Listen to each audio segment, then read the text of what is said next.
semuanya, nama saya Iput. Saya mempunyai channel yang bernama Diari Menganggur. Konten pertama pada channel ini akan saya buka dengan review buku yang berjudul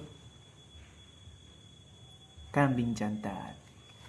Kambing Jantan merupakan buku karangan Raditya Dika, seorang stand-up komedian dan dulunya dikenal sebagai penulis. Mungkin kita sudah tahu bahwa seorang Raditya Dika sangat terkenal dengan stand-up-nya. Akan tetapi sebelum karir stand-up-nya sebesar sekarang, beliau adalah seorang penulis. Ini adalah buku pertama beliau, terbitan tahun 2005, terbitan tahun 2005, yang dimana dalam buku ini merupakan sebuah diari yang ditulis di dalam blog yang diupload di internet dan kemudian oleh Raditya Dika dibukukan. Mari kita review buku Kambing Jantan ini. BTW ini bukan buku ternak melainkan buku diari komedi.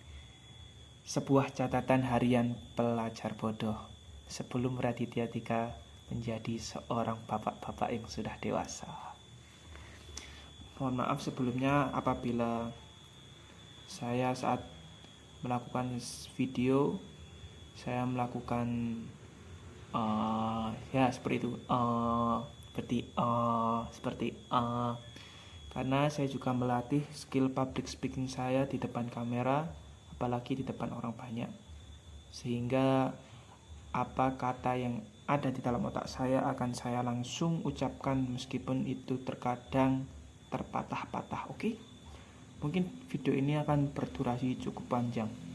Saya akan mereview buku ini dari sudut pandang yang saya suka saja. Saya highlight beberapa. Nanti kalian kalau mau membaca silakan beli bukunya di toko Gramedia. Ingat, jangan beli buku bajakan karena buku bajakan merugikan penulisnya.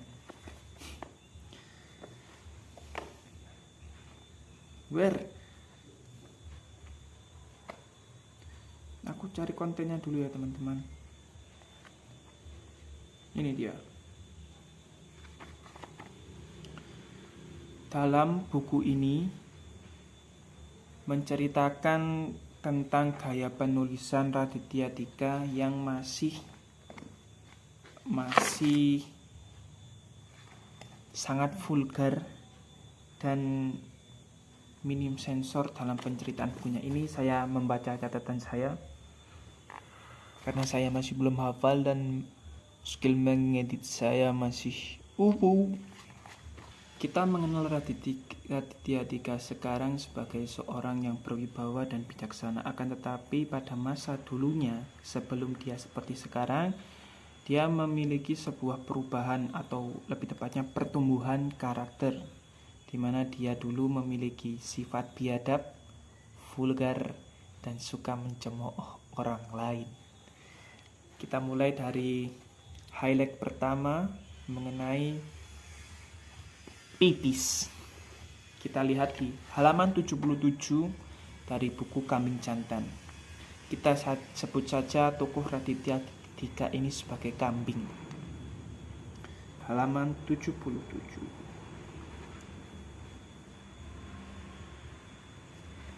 Pada suatu saat Raditya Dika ngapel ke rumah pacarnya.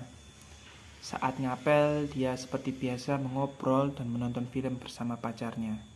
Pada saat itu Raditya Dika dalam kondisi sakit sehingga dia hanya menyetir mobilnya saat berangkat saja. Tetapi pulangnya dia disupiri oleh temannya yang bernama Rizal.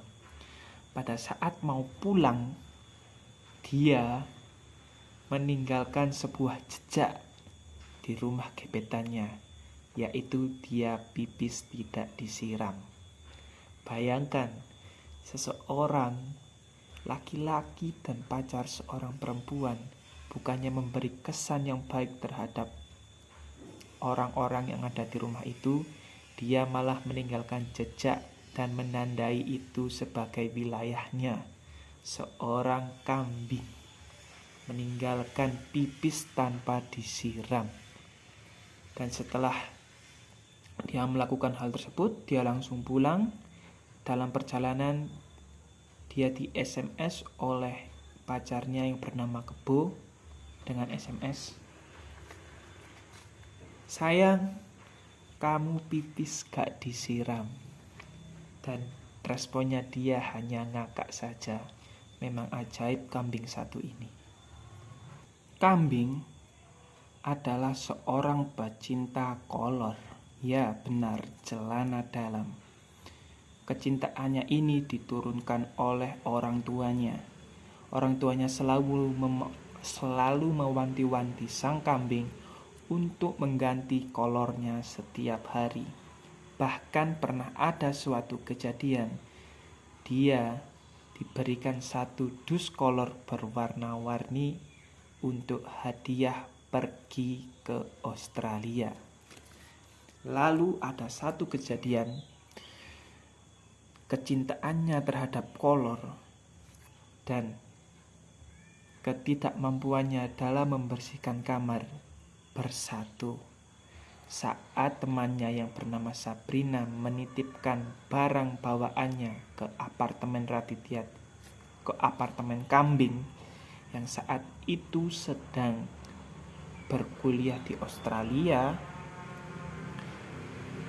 tidak sengaja atau memang kebiasaan seekor kambing yang meninggalkan jejak di mana-mana, dia menaruh kolor di atas koper milik Sabrina. Benar, koper milik Sabrina telah terkontaminasi dengan bau kolornya kambing. Lalu saat Sabrina mau mengambil kopernya ke apartemen kambing, dia bersama dengan ibunya. Menurut buku ini, apartemen kambing itu kondisinya sangat-sangat berantakan. Dia bisa mencuci piring dan gelas 1 kali dalam seminggu atau hanya ketika dibutuhkan saja. Dia juga suka menimbun berbagai macam baju, apalagi kolor, sehingga dia terkadang kesulitan mencari barang yang hilang. Setelah itu, kembali ke momen Sabrina akan mengambil koper. Dengan kondisi kamar pecah, kambing buru-buru mengambilkan koper ke dalam kamarnya. Tetapi Sabrina juga ingin melihat kamarnya. Dan kebetulan ibu Sabrina melihat kondisi kamar dari kambing. Lalu setelah kejadian tragedi kolor tersebut, ibu Sabrina bilang kepada Sabrina, dan informasi ini disampaikan melalui SMS kepada kambing, bahwa kamar temanmu seperti kapal pecah. Bayangkan saat teman kita dan ibunya ke kamar kita dan melihat kondisi kamar yang sangat amat berantakan dengan kolor berserakan di mana-mana. Pertumbuhan karakter kambing ini tidak berhenti sampai di situ. Dia merupakan salah satu manusia yang suka mencaci maki. Semoga hal ini tidak menurun kepada anaknya. Jangan bayangkan. Terdapat sebuah adegan, terdapat sebuah peristiwa di mana Raditya Dika terbang di dalam sebuah pesawat dan dihampiri oleh pramugari. Saat pertama dihampiri, dia melihat badannya terlebih dahulu. Kita tahu bahwa kebanyakan badan pramugari itu proporsional, akan tetapi secara tidak sadar Raditya Dika melihat wajahnya. Dan dia tulis di dalam buku ini bahwa pramugari itu berbadan seksi dan bermuka seperti tukang ojek. Ya benar, pramugari tersebut mirip seperti bencong. Memang kita tidak tahu jalan pikiran kambing. Untung saja dia tidak mengucapkannya di depan pramugari tersebut. Bayangkan, mungkin dia bisa ditampar bolak-balik akibat berbicara seperti itu di depan pramugari tersebut. Kambing juga memiliki masalah insomnia, di mana dia tidak bisa tidur saat malam hari. Kesusahan tidur lebih tepatnya, sehingga jam tidurnya berantakan. Menyiasati hal tersebut, kambing membeli jam waker untuk membangunkannya tepat waktu untuk melaksanakan kegiatan kuliah. Dia sangat sering sekali terlambat kuliah. Bahkan saking seringnya, dia sampai diingat sebagai chipsman. Cerita chipsman ini dimulai saat kambing saya lupa maaf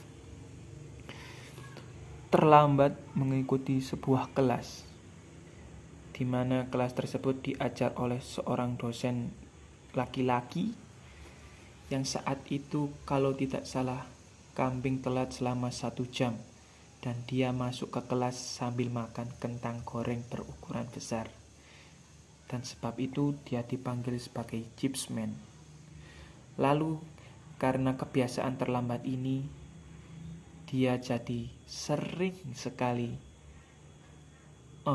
terburu-buru dalam berangkat ke kampus. Dan ada satu momen dia ke kampus dan dalam jam yang dia lihat, dia terlambat sekitar 5 menit. Lalu saat dia sampai ke ruangan kelas tersebut, ternyata dosen yang mengajar berbeda dari dosen yang ada di jadwalnya.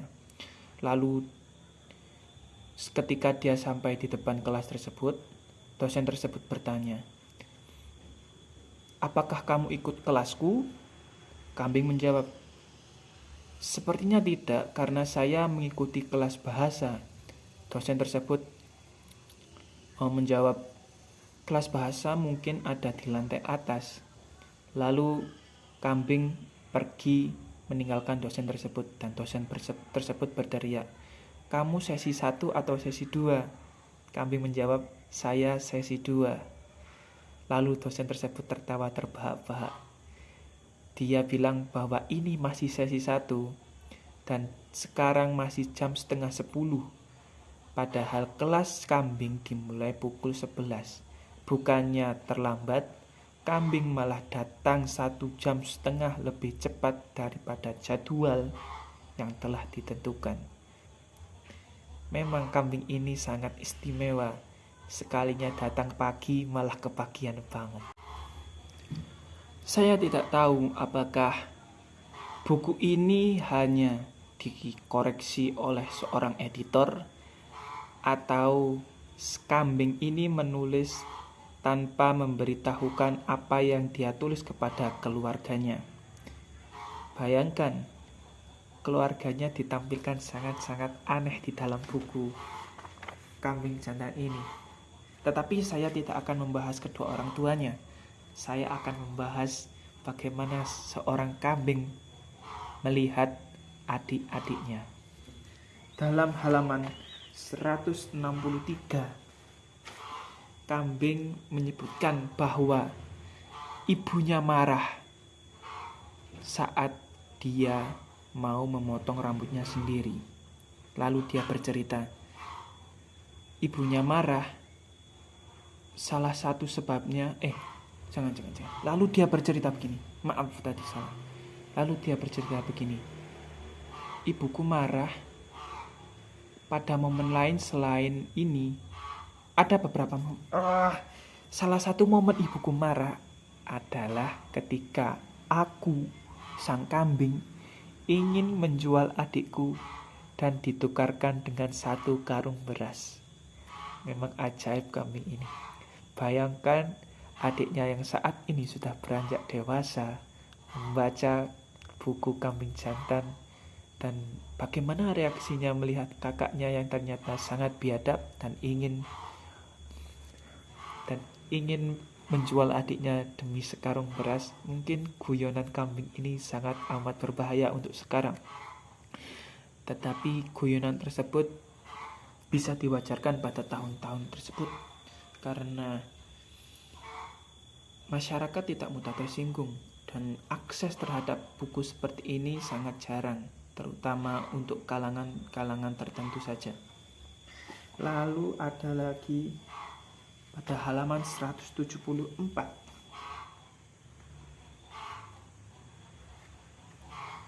Saat kambing pulang dari Australia dan dia sampai bandara, dia berkata dalam bukunya, dia menulis dalam bukunya bahwa ada 4 ekor monyet yang sedang teriak-teriak memanggil namanya. Dan 4 ekor monyet tersebut adalah 4 biji adiknya. Bayangkan bagaimana perasaan seorang ibu ketika membaca buku Kambing Jantan ini. Akan tetapi dengan kondisi semacam itu sangat mungkin sekali bahwa kedekatan antara kambing dengan adik-adiknya ini sangat-sangat dekat sekali. Lalu yang terakhir yang saya ingin bahas ada pada halaman 222, di mana semoga istrinya Kak Anissa Aziza tidak melihat video ini, meskipun juga ngapain dia melihat video ini. Dia menceritakan bahwa aku juga lupa, sebentar ya. 222.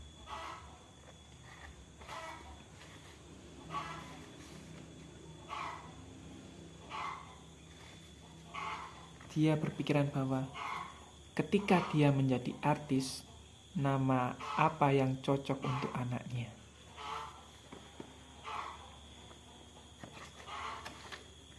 Karena dia melihat nama-nama artis yang unik seperti Melly Goeslaw dan lain-lain, dia kepikiran untuk memberi nama anaknya suatu saat nanti dalam buku ini, yaitu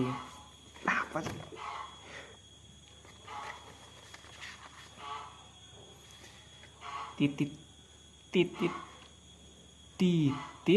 sangat kecil Nasution. Untung Kak Anissa katanya Bang Radit, katanya kambing, katanya Bang Radit.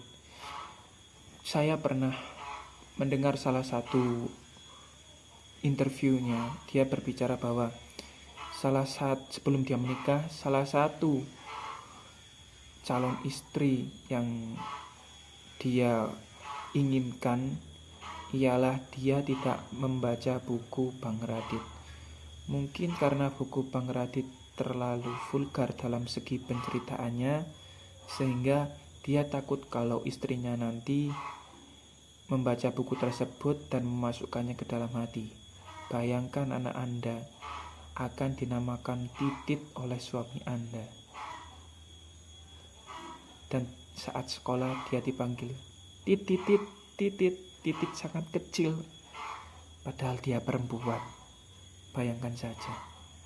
Akan tetapi semakin kesini, Bang Radit bilang bahwa Anissa Aziz, istrinya sangat mengerti dengan dirinya, dan mereka ini pasangan yang sangat serasi, saling melengkapi. Mungkin itu saja yang bisa saya sampaikan mengenai review buku Kambing Jantan. Saya membuat konten ini karena saya tidak ingin diam saja. Daripada saya bermalas-malasan, mending saya melakukan hal tidak berguna lainnya. Sekian.